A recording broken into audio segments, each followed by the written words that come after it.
Assalamualaikum warahmatullahi wabarakatuh.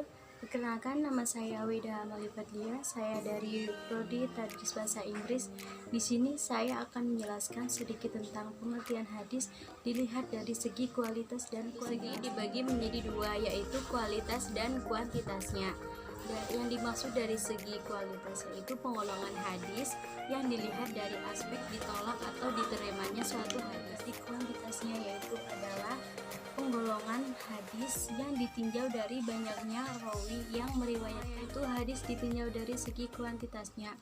Dalam mentransmisikan hadis, Nabi Muhammad SAW berhadapan langsung dengan para sahabat yang jumlahnya sangat banyak.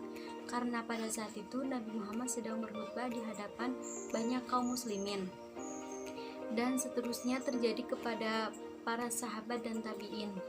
Dan dari situlah para ahli hadis membagi hadis menurut jumlah, itu hadis mutawatir. Kata mutawatir secara etimologi yaitu mutabi, yang berarti datang berturut-turut dan tidak ada jarak. Secara terminologi yaitu hadis mutawatir adalah hadis yang merupakan tangkapan baca indera yang diriwayatkan oleh sejumlah rawi besar yang menurut kebiasaannya mustahil untuk berkumpul dan bersepakat. Dibagi menjadi tiga, yaitu hadis mutawatir, hadis ahad, dan hadis gharib. Hadis ahad dibagi menjadi dua, yaitu hadis masyhur dan hadis aziz. Sedangkan hadis gharib dibagi menjadi dua, yaitu gharib mutlak dan yang menjelaskan secara jelas dan terperinci tentang hadis mutawatir, yaitu Ibnu Hajar al-Asqalani. Menurut Ibnu Hajar al-Asqalani, hadis mutawatir adalah hadis yang diriwayatkan oleh sejumlah orang yang mustahil melakukan kesepakatan untuk berdusta. Terjadi perbedaan pendapat di kalangan para ulama tentang ketentuan batas minimal beberapa jumlah rawi pada hadis mutawatir. Menurut Abu Horib adalah sekurang-kurangnya 4 orang pada tiap tobakoh atau tingkatan. Menurut Imam Syafi'i yaitu minimal 5 orang pada tiap tobakoh, dan menurut ulama lain yang menentukan paling sedikit adalah 20 orang pada tiap tobakoh. Ada pendapat yang keras dan sebagian ulama bahwa mereka menentukan hadis mutawatir harus memenuhi syarat, yaitu sekurang-kurangnya 40 rawi pada tiap tobakoh. Pendapat di atas akan sangat berpengaruh terhadap suatu kedudukan hadis, karena pasti setiap ahli hadis berbeda pula dalam melihat sebuah hadis. Contohnya seperti Ibnu Hibban al-Hazimi berpendapat bahwa hadis mutawatir mungkin tidak ada jika hadis mutawatir syarat-syaratnya sangat ketat.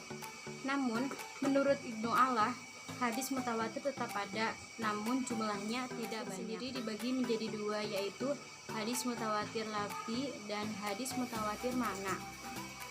Hadis mutawatir lafzi yaitu hadis mutawatir yang diriwayatkan oleh rawi yang banyak dan mencapai syarat-syarat mutawatir dengan redaksi dan makna hadis yang sama antara riwayat satu dan riwayat yang lainnya. Sedangkan mutawatir makna yaitu hadis yang mempunyai tingkat derajat mutawatir namun susunan redaksinya berbeda antara yang diriwayatkan satu dengan yang itu hadis ahad. Yang dimaksud dari hadis ahad yaitu hadis yang diriwayatkan oleh 1, 2, 3 orang atau lebih namun tidak mencapai tingkatan mutawatir. Artinya pada setiap tobakoh atau tingkatan, jumlah rawi hadis ahad biasanya hanya terdiri dari 1 rawi, 2 rawi atau 3 rawi saja dan tidak mencapai derajat mutawatir.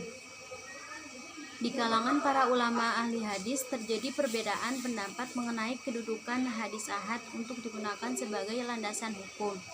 Sebagian ulama ahli hadis berkeyakinan bahwa hadis ahad tidak bisa dijadikan landasan hukum dan masalah. Menurut ahli hadis yang lain atau mayoritas ulama berpendapat bahwa hadis ahad diwajibkan untuk diamalkan jika telah memenuhi syarat kesohihan hadis yang telah disepakati. 3 macam, yaitu hadis masyhur, hadis aziz, dan hadis gharib. Hadis masyhur yaitu hadis yang diriwayatkan oleh 3 orang atau lebih namun belum mencapai derajat mutawatir. Dari definisi tersebut dapat disimpulkan bahwa hadis masyhur adalah hadis yang diriwayatkan dari Nabi Shallallahu Alaihi Wasallam oleh beberapa orang sahabat, namun tidak mencapai tingkat mutawatir. Bisa jadi pada tiap tobakoh atau tingkatan, tabi'in atau setelahnya, hadis tidak diriwayatkan secara mutawatir, tetapi ini tidak terjadi pada setiap tobakoh atau tingkatan. Dari segi tingkatannya, hadis masyhur adalah hadis yang paling tinggi, sebab perawi hadis masyhur ini yang paling dekat untuk mencapai derajat mutawatir. Hanya saja ada pada satu tingkatan rawinya yang tidak mencapai derajat, yaitu hadis aziz, yaitu hadis yang diriwayatkan oleh dua orang pada satu habakoh. Kemudian pada habakoh selanjutnya banyak rawi yang meriwayatkannya.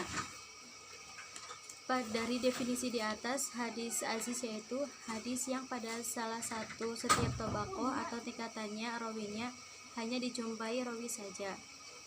Suatu hadis yang dikategorikan sebagai hadis aziz yaitu yang pertama, pada tiap-tiap tobakoh atau tingkatan hanya terdapat dua rawi saja. Yang kedua, pada salah satu tobakoh atau tingkatan hanya terdapat dua rawi meskipun tobakoh yang lainnya lebih dari, yaitu hadis gharib.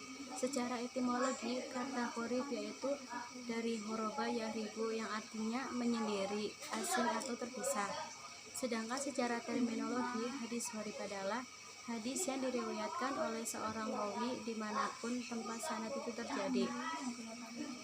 Dari definisi tersebut, bisa dikatakan bahwa hadis gharib yaitu hadis yang diriwayatkan oleh hanya satu rawi saja, baik dalam seluruh tingkatan sanad atau pada salah satu tingkatan sanadnya. Adapun yang dimaksud dengan sanad menyendiri pada suatu hadis yaitu rawi yang meriwayatkan hadis secara sendirian tanpa ada rawi yang lainnya. Hadis gharib juga biasanya disebut hadis fardun, yang artinya memakai hadis hasan sama dengan hadis sahih, walaupun dari sisi kekuatannya hadis hasan berada di bawah hadis sahih. Demikian menurut ahli fikih atau fuqaha. Dan mayoritas ahli hadis juga memakai hadis hasan sebagai hujah, seperti Al-Hakim, Ibnu Hibban, dan Ibnu Huzaimah. Namun pengelompokan hadis hasan ke dalam hadis sahih itu disertai pendapat bahwa hadis hasan tersebut di bawah kualitas hadis sahih. Selanjutnya yaitu hadis do'if. Definisi hadis do'if adalah hadis yang tidak memenuhi syarat diterimanya suatu hadis dikarenakan hilangnya salah satu syarat dari beberapa syarat yang ada. Para ulama ada perbedaan pendapat mengenai masalah hukum menggunakan hadis do'if. Mayoritas ulama membolehkan mengambil hadis do'if sebagai hujah apabila terbatas pada masalah fadailul amal. Demikian penjelasan singkat mengenai hadis yang ditinjau dari segi kualitas dan kuantitasnya. Semoga dapat membantu teman-teman dalam memahaminya. Terima kasih. Wassalamualaikum warahmatullahi wabarakatuh.